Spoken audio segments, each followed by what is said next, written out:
ఒకప్పుడు ఓ చిన్న ఊర్లో సీతారాం అనే రైతు ఉండేవాడు.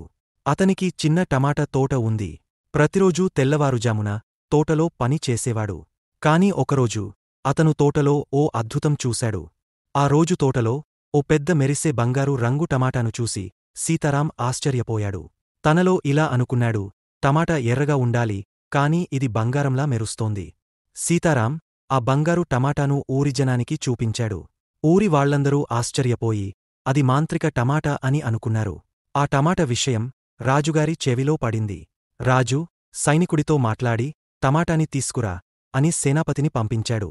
సీతారాం ఆ టమాటాను రాజుగారికి ఇచ్చాడు. రాజు టమాటాను తన భద్రమైన గదిలో పెట్టాడు. మరుసటి రోజు రాజు ఆ గదికి వచ్చి చూడగా అది ప్రకాశవంతంగా మెరుస్తుంది. ఒక్కసారిగా టమాటా మాయమైపోయింది. రాజు కోపంతో సీతారాంను మరొక బంగారు టమాటా తేవాలని అన్నాడు. సీతారాం తోటలోకి వెళ్లి వెతికాడు. మరో బంగారు టమాటా కనిపించింది. సీతారాం అది రాజుగారికి ఇచ్చేందుకు సిద్ధమయ్యాడు. రాత్రి ఎవరో బంగారు టమాటాను దొంగలించారు. అది తెలుసుకోవాలనుకున్న సీతారాం దాక్కొని చూస్తూ ఉండగా ఓ బంగారు పిట్ట వచ్చి టమాటాను ముట్టుకుంది. ఆ వెంటనే అది మాయమైపోయింది.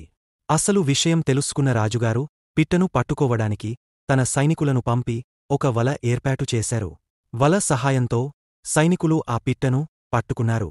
అది మామూలు పిట్ట కాదు, ఓ మంత్రగాడు శాపం వేసిన రాజకుమార్తె. ఇప్పుడు మంత్రదండం వల్ల ఆమె మనిషిగా మారింది. రాజకుమార్తె ఎంతో సంతోషించి రాజుగారికి కృతజ్ఞతలు చెప్పింది. సీతారాం అందించిన సహాయం వల్ల సంతోషించిన రాజుగారు అతనికి బహుమతి ఇచ్చాడు. ఎప్పటిలాగే సీతారాం తన టమాటా తోటను చూసుకుంటూ సంతోషంగా జీవించాడు. Please like, subscribe our channel.